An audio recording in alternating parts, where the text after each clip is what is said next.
નમસ્કાર ગુજરાતના અધિકારી મિત્રો. આજે આપણે 24 ડિસેમ્બર 2025 નું મોસ્ટ ઇમ્પોર્ટન્ટ કરંટ અફેર સાથે સાથે જીકે અને જીએસ વિશે ચર્ચા કરવાના છે. તો ખાસ કરીને ચેનલ ઉપર નવા હોય તો ચેનલને સબસ્ક્રાઇબ કરી લેવી, વિડીયો પસંદ આવે લાઈક કરવો અને તમારા મિત્રો સુધી આ વિડીયો અવશ્યથી શેર કરી દેવો. તો ચલીએ આજના ઇમ્પોર્ટન્ટ ક્લાસની આપણે શરૂઆત કરી દઈએ.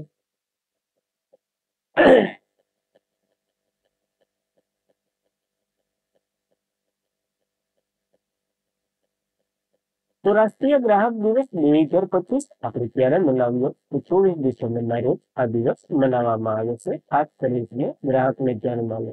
તો ગ્રાહક અધિનિયમ અને અસરકારક ગ્રાહક સુરક્ષા મહત્વ પર ભાર મૂકવા માટે દર વર્ષે 24 ડિસેમ્બરે સમગ્ર ભારતમાં રાષ્ટ્રીય ગ્રાહક દિવસ ઉજવવામાં આવે છે. આ દિવસ ગ્રાહકના સુરક્ષા અધિનિયમ 1986 થયો તો કાયદો હતો એ રાષ્ટ્રપતિ દ્વારા મંજૂરી આપવામાં આવ્યા બાદ આની વર્ષગાંઠને આપણે ઉજવીએ છીએ, કારણ કે આ સેમ તારીખ હતી. આનીથી ડિજિટલ ન્યાય દ્વારા કાર્યક્ષમ અને ઝડપી વિકાસ અને થીમ છે. ત્યારે ગ્રાહક સુરક્ષા અધિનિયમ 2019 હાલ લાગુ છે, કારણ કે 1986 કાયદાનું સ્થાન આઈને લઈ લીધું. એમાં ઘણા સુધારા વધારા કરીને આપણે નાખીએ છીએ, યાદ રાખવું. આ સાથે એક વિશ્વ ગ્રાહક દિવસ પણ હોય છે, તે 15 માર્ચના રોજ હોય છે, અને એની થીમ એટલે ટકાઉ જીવનશૈલી તરફ એક ન્યાયિક સંકલન. એ પણ યાદ રાખો, કારણ કે આપણે બનાવી ચૂક્યા છે, તો બંને દિવસો ઇમ્પોર્ટન્ટ છે, યાદ રાખવા આપણને. ત્યારબાદ નોર્થન મેરીટાઈમ હેરિટેજને પ્રોત્સાહન આપવા માટે ભારત અને કયા દેશે હાથ મિલાવીએ છે? તો ભારત અને ન્યુઝીલેન્ડે હાથ મિલાવીએ છે. આ એક મેરીટાઈમને વિકસાવવાનું છે, તે નોર્થન અમદાવાદ ખાતે આવેલી છે. તો નોર્થન મેરીટાઈમ હેરિટેજને પ્રોત્સાહન આપવા માટે ભારત અને નેધરલેન્ડે હાથ મિલાવીએ. ભારત સરકાર દ્વારા નેધરલેન્ડ ગુજરાતમાં જે નેથલ ખાતે રાષ્ટ્રીય દરિયાઈ વારસાના સંકુલમાં વિકાસને ટેકો આપશે. આ સમજૂતી કરાર પર હસ્તાક્ષર કર્યા છે. આ દરિયાઈ જે કરાર છે એ વારસો, સાંસ્કૃતિક સુસરતા અને સંશોધન, સાંસ્કૃતિક આદાન પ્રદાન પર ધ્યાન કેન્દ્રિત કરશે. ટૂંકમાં આ જે મ્યુઝિયમ આપણે વિકસાવવાનું છે એમાં મદદ કરશે આપણને ન્યુઝીલેન્ડ. નેશનલ મેરીટાઈમ હેરિટેજ સંકુલની વાત કરી લઈએ.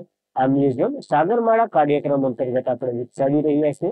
તેની શરૂઆત 2015માં થઈ હતી સાગરમાળા કાર્યક્રમની. એ પણ યાદ રાખવી, મોદીજીએ કરી હતી. સ્થાનની વાત કરીએ તો તે ગુજરાતના મેથલમાં આવેલી છે આ મ્યુઝિયમ. તેનો ઉદ્દેશ્ય ભારતમાં 45,000 વર્ષ જૂના જે દરિયાઈ વારસાની પ્રદર્શન છે ને એને ઉજાગર કરવાનું છે. લોથલ આ સિંધુ ખીણ સંસ્કૃતિનું એક વિશેષ સ્થળ છે, આપણને ખબર છે. વિશ્વનું સૌથી માનવ સર્જિત ડોકયાર્ડ અહીં મળી આવ્યું છે. એ ડોકયાર્ડ એટલે શું? તો જહાજ જો પોર્ટ સુધી ન પૂગી શકે, એટલે કે બંદર સુધી ન પૂગી શકો, એને વચના ફેરો પડે અને એને જ ડોકયાર્ડ તરીકે આપણે ઓળખીએ છીએ.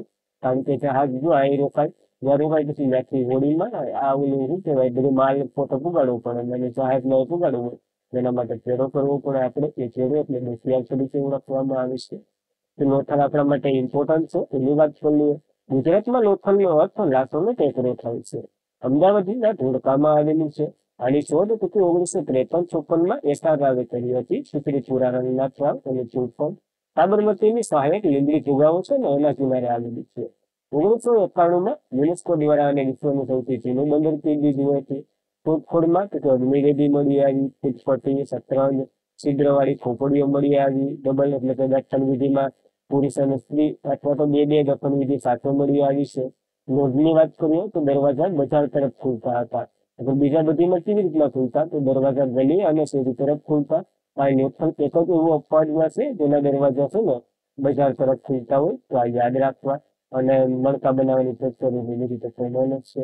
એક હાથી ભાગ ફૂટપટ્ટી મળી આવી, હાથી દાંતની, તો યાદ રાખવું. આવા પોઈન્ટો એક્ઝામમાં પૂછાઈ શકે, અને આ તો કરંટ સાથે પૂછાય, તો યાદ રાખવું આપણને ઇમ્પોર્ટન્ટ છે. તેનો ભારતનો પહેલો હાઇડ્રોજોનિક પાવર પ્લાન્ટ કયા રાજ્યમાં નાગલા કેનાલ ખાતે હાથ ધરવામાં આવી રહ્યો છે? તો પંજાબના નાગલા કેનાલ છે ને અહીંયા હાથ ધરવામાં આવી રહ્યો છે. રેલવે અનાજ છે. તો ભાખરા દિવસ મેનેજમેન્ટ બોર્ડે નાગલા હાઇડ્રેટ કેનાલ પર દેશને પ્રથમ મેગાવોલ્ટ સ્કેલ હાઇડ્રોક્રાઇનેટિક એટલે આપણે આગળ સમજવાના છે, ખાલી એટલી યાદ રાખો, પાવર પ્રોજેક્ટ શરૂ કરવા માટે તૈયાર છે. રહીશુના નહેરમાંથી સ્વસ્થ ઉર્જા મેળવવાની દિશાનું એક મહત્વપૂર્ણ પગલું છે. આ પહેલો હાઇડ્રોપોનિક પાવર પ્રોજેક્ટ છે આપણો, અને મેગાવોલ્ટ સ્કેલ પર બનાવવામાં આવી રહ્યો છે. તો ખાસ ઇમ્પોર્ટન્ટ જડી રહી છે. આ નાગરા કેનાલ પ્રોજેક્ટની કુલ ક્ષમતા 1 મેગાવોલ્ટની હશે. પ્રતિ ટર્બાઇનની ક્ષમતા 250 કિલોવોલ્ટની હશે. તો ખાસ ઇમ્પોર્ટન્ટ થઈ રહ્યું છે. પેલા જોઈ લે, ભારતના સૌથી એટલે કે સૌ પ્રથમ જળ વિદ્યુત પ્લાન્ટ ક્યાં સ્થાપવામાં આવ્યો હતો? તો દાર્જિલિંગમાં સ્થાપવામાં આવ્યો છે. દાર્જિલિંગ પશ્ચિમ બંગાળમાં આવે અને દાર્જિલિંગ નજીક 1897માં સ્થાપાયેલો આ સિન્દ્રાપોંગ જળ વિદ્યુત મથક નામે યાદ રાખવું. 130 કિલોવોલ્ટ વીજળી ઉત્પન્ન કરતું હતું અને તે ભારત અને એશિયાનું પહેલું હતું. તે ખાસ ઇમ્પોર્ટન્ટ થઈ રહ્યું છે. હવે આ જરાક આપણે જોઈએ હાઇડ્રોકાઇનેસિસ એટલે શું થાય એના વિશે. જો હાઇડ્રોકાઇનેસિસ હોય અને હાઇડ્રો ઇલેક્ટ્રિક હોય, આ છે ને આ ઇમેજ હાઇડ્રો ઇલેક્ટ્રિકની છે, આ ઇમેજ હાઇડ્રોકાઇનેસિસની છે. ટૂંકમાં હાઇડ્રો ઇલેક્ટ્રિકમાં આપણે શું કરીએ તો કે આ બંધ બનાવીએ પછી એમાંથી પાણી છોડવામાં આવે, આ ઇમેજમાં ટર્બાઇન ફિટ કરવામાં આવે, ટર્બાઇન ફરે, એમાંથી વીજળી ઉત્પન્ન થાય અને આપણે વાપરી શકીએ. તો આમાં એવું નથી હોતું. આમાં નહેર હોય અથવા તો નદી હોય એની વચ્ચે ટર્બાઇનો મૂકી દેવામાં આવે, એ ફર્યા કરે અને આપણે વીજળી નડા કરે. તો આમાં આના કરતા ક્યાંય અંશે થશે ઓછો થાય અને એના જ ફાયદા સ્વરૂપે આપણે આ બનાવી રહ્યા છે નાગરા કેનાલ પાસે. ખાસ નાગર બોર્ડ દ્વારા બની રહ્યું છે. ઇમ્પોર્ટન્ટ થઈ રહ્યું છે કારણ કે એમાં પેલો છે અને પંજાબમાં બની રહ્યું છે. તો ખાસ આપણને યાદ રાખવું. ત્યારબાદ ટ્રાઇટસ વર્લ્ડ ટેનિસ લીગ જીત્યું એટલે કેવું જીત્યું? ટ્રાઇટસે જીત્યું છે. ભારતમાં ઇવેન્ટ પ્રથમ વખત થઈ હતી. તે જોઈ લઈએ. એસ.એસ. કૃષ્ણ સ્ટેડિયમ જે બેંગ્લોર કર્ણાટકમાં આવેલું છે એ ખાતે રમાયેલ વર્લ્ડ ટેનિસ લીગની ચોથી આવૃત્તિ ઓસ્ટ્રેલિયાના મેરિસ્ટિયન ટ્રાઇટસ એ ટીમ હતી. ઇંગ્લેન્ડને 22-19 થી હરાવી અને ચેમ્પિયનશિપ ટ્રોફી જીતી છે. ટૂંકમાં આ ટ્રાઇટસ ટીમમાં 4 ખેલાડીઓ હતા. 2 વિદેશના હતા, રીતે ઓસ્ટ્રેલિયાના હતા અને 2 ભારતના હતા. આ બંને આ ગેમ જીતી છે જેના નામો આય છે. એમાં નિક કાઇન્ડિસ અને દક્ષિણેશ્વર સિરિયસ સુરત હતા મેલમાં અને વુમનમાં તો મોટો કાસ્ટિયન અને અંકિતા રેખા હતા. તો આ ચારે આ ખિતાબ જીત્યો છે. તો ખાસ એકવાર યાદ રાખશે કારણ કે ભારતમાં યોજાઈ ને એટલા માટે. મતલબ ભારતીય કોસ્ટગાર્ડે પ્રથમ પ્રદેશક નિયંત્રણ જહાજ કયા નામે સામેલ કર્યું છે? તો સમુદ્ર પ્રતાપના નામે સામેલ કર્યું છે. આ જયારે સામેલ કરવાની જાહેરાત કરી હતી ત્યારે આપણે જોયું હતું આ સામેલ કરી હતી. તો ભારતીય કોસ્ટગાર્ડ તેનું પ્રથમ સમર્પિત પ્રદૂષણ નિયંત્રણ જહાજ સમુદ્ર પ્રતાપ એ દરિયાઈ પર્યાવરણીય સંરક્ષણ ક્ષમતાઓમાંનું એક સીમાસી હાંસલ કર્યું. ગોવા શિપયાર્ડ લિમિટેડે આનું બનાવ્યું છે. ઇન્ડેક્સ સમારોહ દરમિયાન આ જહાજ ઔપચારિક રીતે રિપેર કરવામાં આવ્યું છે. સ્વદેશી રીતે દરિયાનું પ્રદૂષણ નિયંત્રણ અને ભારતીય પ્રદૂષણને મજબૂત બનાવશે. પ્રદૂષણ નિયંત્રણનું કામ કરશે તો શું કરશે? તો દરિયામાં પ્રદૂષણ નિયંત્રણ કરશે અને કામ કરવાનું છે. આ જહાજ ગોવા શિપયાર્ડ લિમિટેડ દ્વારા બનાવવામાં આવ્યું છે અને આવું બીજું પણ આપણે બનાવી નાખ્યું સમુદ્ર પ્રશાંતના નામે. આને એક એડ કરી દીધું. પ્રશાંતનો મારો બાકી છે તો રામ વારા પછી વારો આવે. જોઈ લઈએ. ભારતીય કોસ્ટગાર્ડની વાત કરીએ. 1 ફેબ્રુઆરી 1977માં એની રચના થઈ હતી. કઈ સમિતિ? રુસ્તમજી સમિતિ. આનો ઉદ્દેશ્ય તો કે દરિયામાં દાણચોરી, ગેરકાયદેસર પ્રવૃત્તિ વગેરેને રોકવા હતું અને ભારતનું રક્ષણ કરવા દરિયાઈ સરહદમાં. પ્રથમ મહાનિર્દેશક વી.એસ. કામત હતા. હાલ તો કે ડીજીઆના કોણ છે? પરમેશ શિવમણી છે જે 26મા નંબરના છે. આનું હેડક્વાર્ટર નવી દિલ્હીમાં હોય અને સૂત્ર પાસે વયમ રક્ષણ. તો ખાસ પાણીમાં તમારી રક્ષા કરશે આ લોકો, યાદ રાખવું. ત્યારબાદ મનસુખ માંડવિયાએ ક્યાં ફિટ ઇન્ડિયા સેન્ટ ઓન સાયકલની પહેલી વર્ષગાંઠની ઉજવણીનું નેતૃત્વ કર્યું છે? તો પોંડુચેરીના જે રોહા બીચ આવેલો છે ને ત્યાં આનું ઉદઘાટન કર્યું છે મનસુખ માંડવિયાએ. તો મનસુખ માંડવિયા જે આપણા યુવા બાબત અને રમતગમત મંત્રાલયના કેન્દ્રીય મંત્રી છે મનસુખ માંડવિયા. પુડુચેરી કેન્દ્રશાસિત પ્રદેશ છે. એમાં રોક બીચ પર 1500 થી વધારે સહભાગીઓ સાથે ફિટ ઇન્ડિયા સેન્ટ ઓન સાયકલ ચળવળની પ્રથમ વર્ષગાંઠની ઉજવણીનું નેતૃત્વ કર્યું. આને ફિટ ઇન્ડિયા સેન્ટ ઓન સાયકલ કાર્યક્રમ 17 ડિસેમ્બર 2024ના રોજ કેન્દ્રીય રમતગમત મંત્રી મનસુખ માંડવિયાએ આનું ઉદઘાટન કર્યું હતું. અગાઉ ફિટ ઇન્ડિયા સાયકલ ડ્રાઈવર પર આધારિત હતી. હવે આનું નામ થોડુંક ફરી ગયું. આ કાર્યક્રમ રવિવારે રાષ્ટ્રવ્યાપી સપ્તાહની પ્રવૃત્તિ હાથ ધરવામાં આવ્યો હતો. આનો ઉદ્દેશ્ય તમામ વય જૂથોના લોકોને નિયમિત ફિટ ટેવ તરીકે સાયકલ ચલાવવા માટે પ્રેરિત કરવાનું. એટલા માટે જો મનસુખ માંડવિયા પોતે સાયકલ ચલાવી રહ્યા છે તો થોડી કસરત આપણા માટે જરૂરી છે. તો યાદ રાખવી આ એક ઇવેન્ટ પર. ત્યારબાદ કઈ રાજ્યએ આઈઆઈટી કાનપુર સાથે મળી આયુષ એપ લોન્ચ કરી રહ્યું છે? આની પર જાહેરાત થઈ ગઈ હતી ત્યારે આપણે જોયું હતું. આ લોન્ચ કરી દીધું ઉત્તર પ્રદેશની સરકારે કરી દીધું. તો ઉત્તર પ્રદેશ સરકારે આઈઆઈટી કાનપુરના સહયોગથી વિકસિત એક વ્યાપક આયુષ મોબાઈલ એપ્લિકેશન લોન્ચ કર્યું છે. આ એપ્લિકેશનનો હેતુ ઓનલાઈન ઓપીડી સેવાઓ, પૂરી પાડશે. સાથે સાથે આયુષ્ય દવા પ્રણાલી આવશ્યક માહિતી સરળ એક્સેલરેટર પ્રદાન કરવાનું છે. તો આયુષની વાત થઈ રહી છે, આયુષ મંત્રાલયની વાત કરી લઈએ. આયુષને પ્રોત્સાહન આપવા માટે 2014ના રોજ જે આની રચના કરવામાં આવી હતી આ મંત્રાલયની. આના મંત્રી હાલ તો કે પ્રતાપરાવ ગણપતરાવ છાવક છે. અને આનું ફૂલ ફોર્મ પડશે એ એટલે આયુર્વેદ, યુ એટલે યુના અને નેચરોપેથી, યુ એટલે યુનાની, એસ એટલે સિદ્ધિ અને એસ એટલે હોમિયોપેથી. તો ખાસ આ અગાઉની એક્ઝામમાં ફૂલ ફોર્મ પર પૂછાઈ ગયું, તો આપણને એકવાર તો યાદ રહી જ જવું જોઈએ. ત્યારબાદ ભ્રષ્ટાચાર વિરુદ્ધ સંયુક્ત રાષ્ટ્ર સંમેલન માટે રાષ્ટ્રીય જે પક્ષોની 11મી પરિષદ એટલે કે કોપ્સ 11 ક્યાં યોજાઈ રહી છે? તો કતારના દોહામાં આ ઇવેન્ટનું આયોજન થયું હતું. ખાસ ઇમ્પોર્ટન્ટ થઈ રહ્યું છે કારણ કે ભ્રષ્ટાચારની સૌથી સારી એવી આ ઇવેન્ટ છે. ભ્રષ્ટાચાર વિરુદ્ધ સંયુક્ત રાષ્ટ્ર સંમેલન માટે રાજ્ય પક્ષોની 11મી પરિષદ કતાર દોહામાં યોજાઈ છે. 15 થી 19 ડિસેમ્બર 2025ના રોજ આ યોજાઈ હતી, જે વિશ્વની સૌથી મોટી ભ્રષ્ટાચાર વિરોધી પરિષદ માની શકો તમે. 5 દિવસીય આ કાર્યક્રમ હતો. આનું આયોજન કતાર દ્વારા સંયુક્ત રીતે કરવામાં આવ્યું હતું, જે ડ્રગ્સ અને ગુના કાર્યક્રમ સાથે મળી અને કર્યું હતું.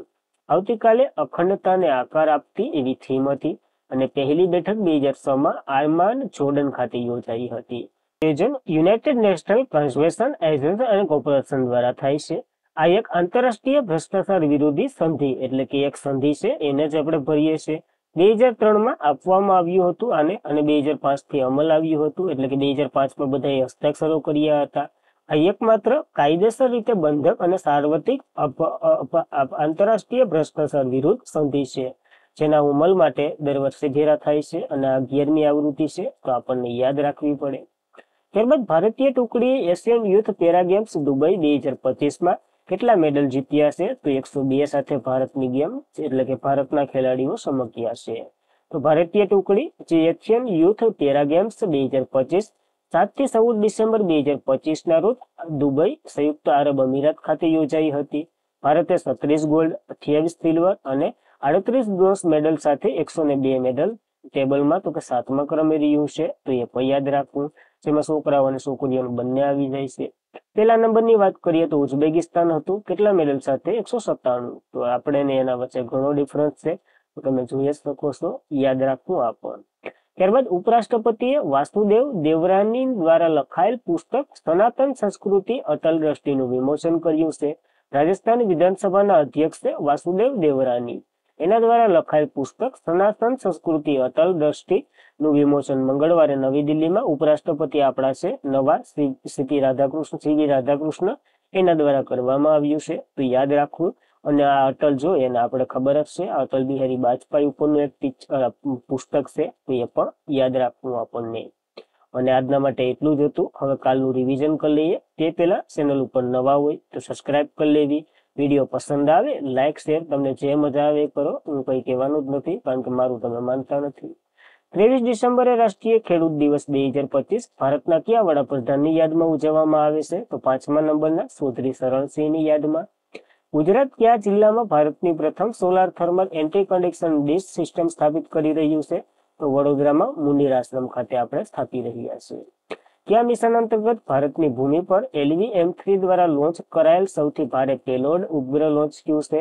તો બ્લુ બાર્ડ બ્લોક 2 દ્વારા લોન્ચ થયો છે. કઈ રાજ્ય સરકારે મહાત્મા ગાંધી સન્માન રાજ્ય રોજગારી ગેરંટી યોજનાનું નામ બદલી મહાત્મા સિંહ રાખ્યું છે? ઉંબા ઉંબા ઉંબા પશ્ચિમ બંગાળે નામ રાખ્યું છે. કયા દેશે કાશીવાસી કારીવાસા ક્ષમતાની દ્રષ્ટિએ વિશ્વનો સૌથી મોટો પાણી પરમાણુ પાવર ગ્લેજ પ્લાન્ટ ફરીથી શરૂ કર્યો છે? તો જાપાન, અને વિશ્વનો સૌથી મોટો છે, તો યાદ રાખવું. સ્વદેશી એન્ટી સબમરીન સિસરા પાણીનું ત્રીજું જહાજ કયા નામે લોન્ચ થયું છે? પેલું અન્નરલાલ, બીજું એન્થ્રોસ અને ત્રીજું અમનદીપના નામે લોન્ચ થયું છે. ત્યારબાદ તાજેતરમાં કયા દેશે ફિફા આરબ કપ 2025 જીત્યો છે?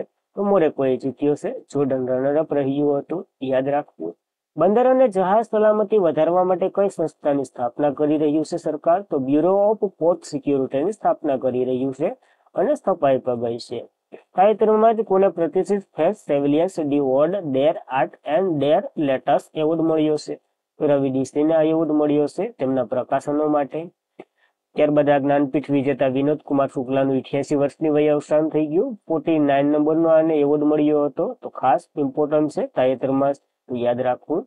અને આજના માટે એટલું જ હતું. ખાસ કરીને મિત્રો વિડીયો પસંદ આવે લાઈક કરો, શેર કરો, મહેનત બિરદાવો તો મજા આવે અમને અને તમને બંનેને. પીડીએફ માટે ટેલિગ્રામ ચેનલમાં જોઈન્ટ થઈ જવું. સ્ટડી મટીરિયલ વગેરે ત્યાં જ મૂકતા રહીએ. ચેનલનું નામ જીજી ઓફિસર અને ડિસ્ક્રિપ્શનમાં લિંક પર હશે તો ત્યાંથી પણ જોઈન્ટ થઈ શકો. અને આજના માટે એટલું જ હતું. જય હિન્દ, જય ભારત.